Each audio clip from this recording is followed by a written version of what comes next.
Good evening, welcome to New York City Atheists Live on Tape, brought to you by New York City Atheists. I'm your host, Dennis Horvitz, the David Letterman of the Hopelessly Damned. We are broadcasting, I want to call this broadcasting, we are taping from one of our Sunday brunches, and our guest this evening for you, is Dr. VIJAYAM, who is the Executive Director of the renowned India Atheist Center in the southern city of Vijayawada, which is said to be the first such atheist center in the world. The India Atheist Center has won an International Humanist Award in Oslo in 1986 and was founded in 1940 by his father Gaurav, who was a close acquaintance of Mahatma Gandhi. Today, 68 years later, the India Atheist Center boasts 3 4-story buildings that contain a hospital, dormitories for poor women and widows, a working women's hostel, a science center, classrooms, and, believe it or not, a dance school. Ken, that's what we need. That's it. We need an atheist dance school. The atheist rag. The atheist rag, yes. The center today, the India Atheist Center today, is operated by the 9 children of Bora and Saraswati, all of whom work in the center as doctors, engineers, teachers, or social workers. Dr. VIJAYAM is finishing a month-long tour, which began in Washington, D.C. and crisscrossed the United States to Minneapolis, Fresno, Long Beach, California, and back east to Philadelphia. We are very pleased and proud to have him as our guest today at New York City Atheist Brunch. It is my pleasure to introduce Dr. VIJAYAM. Another important thing what Atheist Center doing is promotion of science and scientific outlook. Science brought all welfare to the people. In fact, this is the age of science. In the West, we have conflict between science and religion. But if you look to India or the developing world, there is no conflict between science and religion. There is conflict between religion and social reform. Religion and social reform. That is why every social reformer in the developing world was known as an atheist. In fact, he was an atheist. That is why we could bring social change. As long as we talk in India and other places, they tolerate. But if you cross the religion boundary, if you cross the caste boundary, if you cross the boundary of untouchability, then they oppose us. That is where we say change will come only when we say openly, do it openly, then society will change. So Atheist Center is involved in these kinds of activities. We also work with the street children. In Atheist Center we work with 5,000 street children. We are also fighting against HIV/AIDS and HIV/AIDS disease. And we are also working for improvement of eyesight of the people. So what we are doing is, eye donation is very important. Cornea transplant operations, all of you are familiar. There is no need to be blind if people donate their eyes after death. Perhaps you know, Sri Lanka is a very small country down below India. Sri Lanka is a Buddhist country, so that's why they don't have any taboo. So many eyes are flown after death to India for cornea transplant. But whereas, even though we have more than 1 billion population, they are not donating eyes. So we at the Atheist Center, we have a cornea transplant center, and all these are done free. All the doctors come and do the free service. We have done so far 500 cornea transplant operations. So these things can be done. I will tell you one secret, sir and madam. That is, everyone has free time. Everyone has free time. If you can synchronize the free time, put it to constructive use, you can do wonders. In fact, this center is not dealing with money. It is doing all the work with goodwill. We are doing, if we are sure of ourselves, others can be sure of us. If you are sure about your mission in life, others come and join you because they see there is a method, this madness. where we are doing something good to society. In that way, we are doing all these activities. Not that money is required, no doubt about it, but money will come when we do firmly committed manner. That is very important. I would like to touch 2 or 3 other things here. Social reform is an important aspect as far as women are concerned. In the 19th century, we fought against widow code, we fought against infanticide, we fought about many social evils. In the modern society, what we require is equality for women in the political representation. You know, in all the local bodies in India, 30% reservation is there for women. They are coming up very well. In fact, even in Parliament, debate is going on to bring more women into Parliament and Assembly. Yeah. These things, every time who is defeating the bill? The men politicians are defeating the bill. They say, if women compete in this field also, we will be out of business. So we have political dimension, and our political dimension is equality must be there, economic equality must be there, and also social equality must be there, and political equality must be there, and women must be properly represented. I don't want to take much of your time because I want to leave more time for questions and answers, but I would like to say this much, that we are not the minority, but we are the majority. Yes. We should get rid of our minority complex. All over the world, atheists and progressive-minded people are the majority, but we suffer with minority complex. Let us get rid of that. Women are the majority, complex one at least, but they feel that they are inferior. The moment they got rid of their inferiority, they could do wonders. Similarly, we atheists, rationalists and free thinkers say that the world belongs to those who dare and act. Religion is the thing of the past. Religion has no future, no doubt about it. Many of them are 10 to 5 religious people. It's like a job, any other job. That we have to realize that. The moment we realize that it's very easy. So it's what we have to do is now build alternatives, do something, and take up the problems of the poor and the downtrodden. And that is important. Sir, I would like to bring one more thing. That is, we should take up the mainstream issues. We should not be in the periphery. When we champion the causes, let us take up the equality of issue. Let us take up the liberty issue. Let us take up the issue of democracy. So, what confronts people, that is important. Let us prioritize our activities. Let us help people who are in distress. Let us empower people who are backward. Let us try to build a new society. That is the type of work we are doing. Even though Gora and Saraswati Gora, both of them are dead, but still, Atheist Center is like a beacon light continuing its activities. What we say is what we can do here in India, you can do here in America also, with your tremendous resources and abilities. Your think tanks, all of your think tanks. You can have a global vision, do all these things, and in that way we can move much forward. It is not possible for me to show the video here, but I will show you later. Some way we will work out, some way we will get the material here so that you can see. In India we fight superstitions, Babas.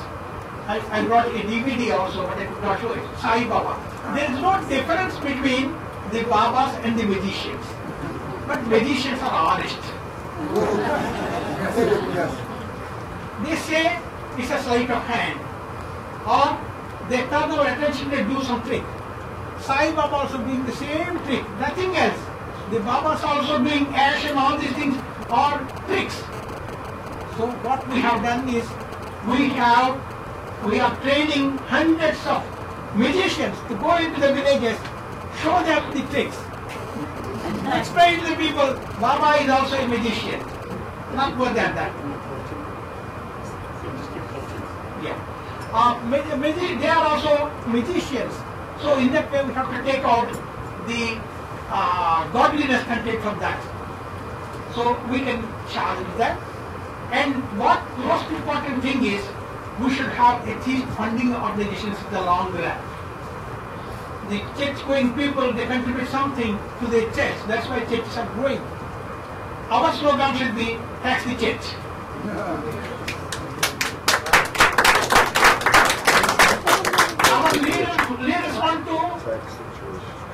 Our leaders want to privatize everything, but not church property.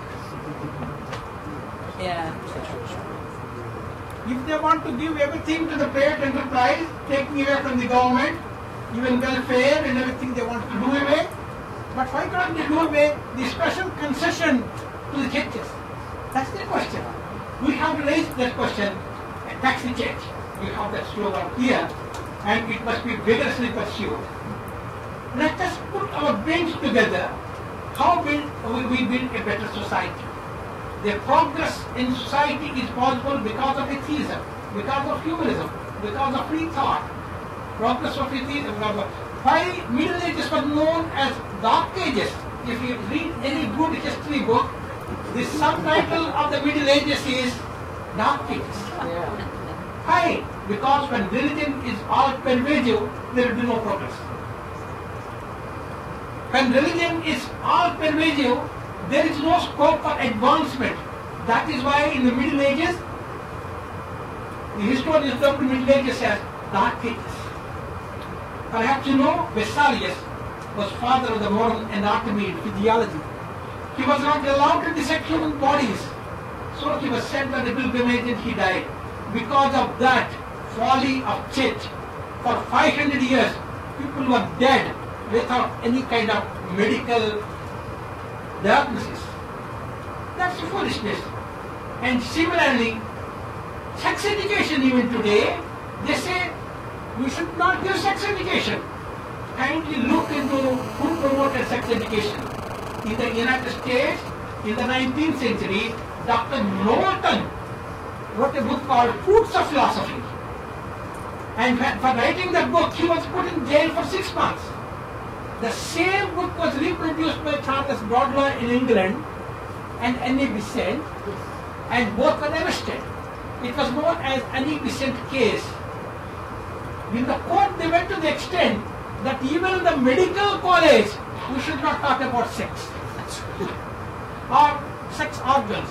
Perhaps you know, Bertrand Russell also mentions that in Rome medical colleges, till the middle of the 20th century, they removed sex organs to give to doctors from the corpses. So in that way, what kind of gynecological treatment women get if doctors are ignorant of our own human physiology? My brother Dr. Samaram has written so far 197 books, 3 books short of 200 books, and we are bringing out medical education to the doorstep of the common people. So in that way, all of you can write in the simple English, kindly publish thousands of books and flood the market with that, so that people can be liberated from misconceptions. We have a mission in life. We have only one life. These can say, we will do something in the next life, but we can't postpone that. Kindly we have only one life. Let us be meaningful, useful, fruitful, and build a new society where we and our children can live happily. I don't want to take much of your time, but I would like to add one more point in the end, that was, we have organized so far 6 World Atheist Conferences, and 7th World Atheist Conference is going to take place in India on January 5, 6 and 7. Already we have given you notice. If you can come, wonderful. If you can't come, say some good work is going on, and kindly send all of you your good wishes to the conference, and we'll read out your messages there, and let us tell every friend that atheism is spreading, it's a global force. So that kind of thing we have to do, and on behalf of the Center, we send you all the greetings here, and I leave the floor open for questions and answers. Thank you very much. Thank you very much. And you can delegate this from New York City Atheists Center very, very best. And we're very proud of them, and we very extended what we can contribute to the continued mission to make this. Do you have a question? You said that, I think you said in England they were starting to teach humanism and atheism. Can you tell us more about that? That's very interesting. You are too close to the truth. That's why I have to tell you about that. In England, they have decided churches are for sale. Many churches are on sale because there are people are not coming to churches. Young people are totally indifferent to religion. So that is why atheism has come to stay. You know who realized this? Pope himself realized. In 1980s, he started a secretariat for non-believers in Vatican. Even now they have a secretariat for non-believers, and first they called it Atheism and Dialogue. That was the name of the journal. And then they say Faith and Culture. Now they say Culture and Faith. The names of the magazines are changing, but the content is the same. We receive the journal at our center. I read them carefully. What I notice is secularization is taking place, that they have fully understood. Not only secularization, people are moving away from religion, that also they understood. That is why the Pope is watching all of you carefully, what you are doing, what the atheists are doing. He wanted to counter that, but we are smart enough because we are the majority. We are the majority, and science is on our side. It is the science plus scientific outlook that is going to change the world. We have to promote scientific temper, social outlook, and individual personality. In fact, that is our slogan. We say promote science, develop scientific outlook, and also develop individual personality. In that way, we can bring change. In England, we are very happy that in the schools they started teaching humanism, atheism, and rationalism, and that was already happening in Scandinavian countries. In made, whether they teach about atheism or they teach atheism, not much difference in degree. So very soon they will open up the floodgates for people to understand atheism. Any other questions? Is there any out-of-the-closet atheists in the member of Parliament? Is there no in the United States? Nobody can say that he's an atheist and get away with it. Sir, there are many, and my sister. Out-of-the-closet atheists. Yes, my sister, Mrs. Vidya, was member of Parliament twice in 1980 to 84, and again 1998 to 2000, 1988 to 1990. She was member of Parliament twice, and she was she had openly declared that she is an atheist. And if you look into the list of members list, that they clearly stated she is an atheist. And we have many atheists. Perhaps you know, once if anyone takes oath in India, many of the people do not take oath in the name of God in India. Our Prime Minister doesn't take oath in the name of God. Sonia Gandhi, for instance, she did not take oath in the name of God. Many ministers, when they assume office, they don't take oath in the name of God. They say, I solemnly affirm. Thanks to Charles Bradlaugh's valiant fight in the 19th century, in the Indian Constitution, we have a clear-cut provision everywhere, right from village panchayat to Parliament and up to the President. They take oath in the name of God, either in the name of God or in the name saying that I solemnly affirm. So many people, I always count, nearly 40% of the ministers, when they take oath in the name of, they say, I solemnly affirm. There are very many atheists. in the past. We have to work hard and we will certainly achieve. Work speaks and let us fight. Here what happened is Christianity is a missionary religion. We say we have a problem, we say under banyan tree nothing grows. Under banyan tree nothing grows. So that is why it is not, okay, it may be difficult, but it's not important to state. But still, many things have to be done by people in this country, even in the United States. You have to do a lot of counseling. People have so many problems, and you can do a lot of work. In India, we have taken up because religious people say social work is our monopoly. Is what? Social work is our monopoly, they say. Yes. And we say to do good to fellow human beings, there is no need for belief in God. That we want to establish. When we have atheist conference, you know, All India Radio and the Doordarshan also broadcast our proceedings. They do it. We claim our place in the society. So social work is humanitarian work. It's not only humanitarian work, but it's the humanist work and atheist work.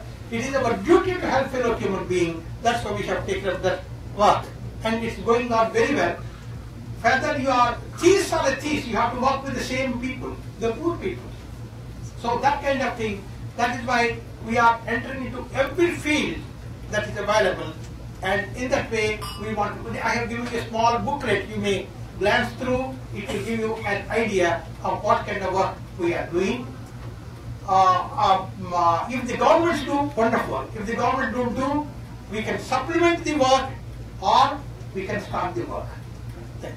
Built on that, and something you mentioned in the booklet, you speak of counseling for problems of dowry and various social reform, and I just wanted to find out what the progress is in the fight against bride burning.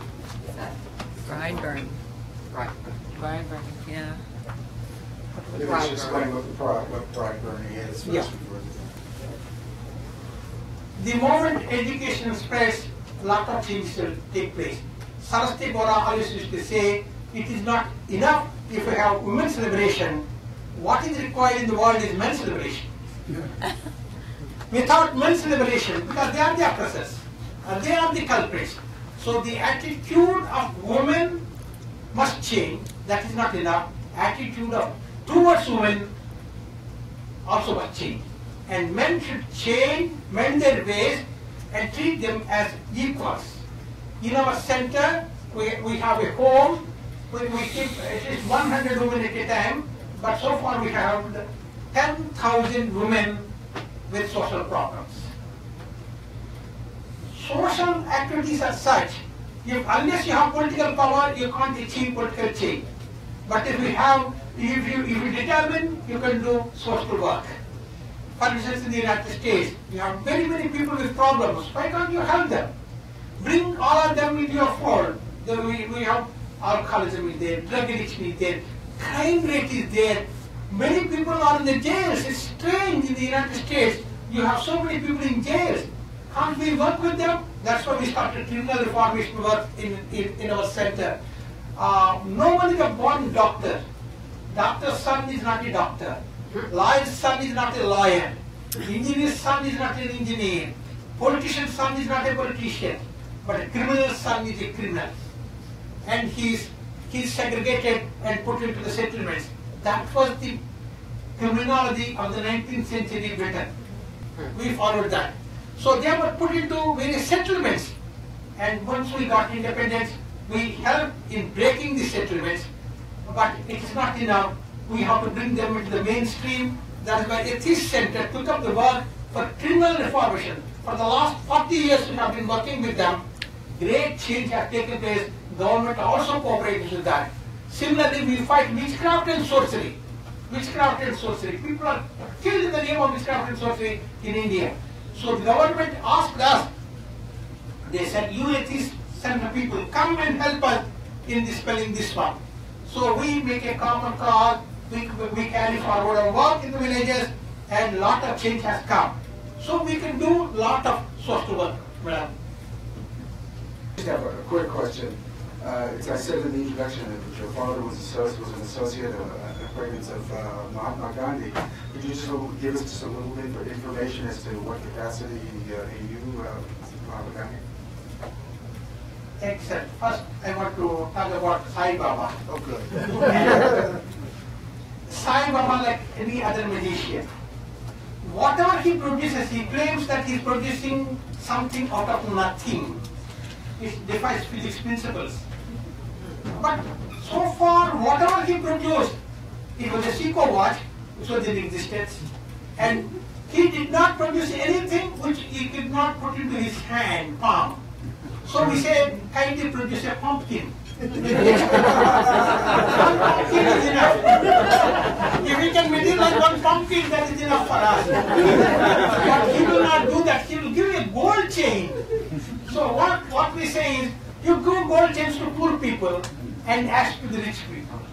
But he will give rich people gold to make them much more wealthier and ask to the poor people. And we say, at least there will be some kind of equality. And he claims that he put Karl Brooks' book also says that, and he put his finger into water, it turned into petrol. So we said, wonderful, we make you petroleum minister because gas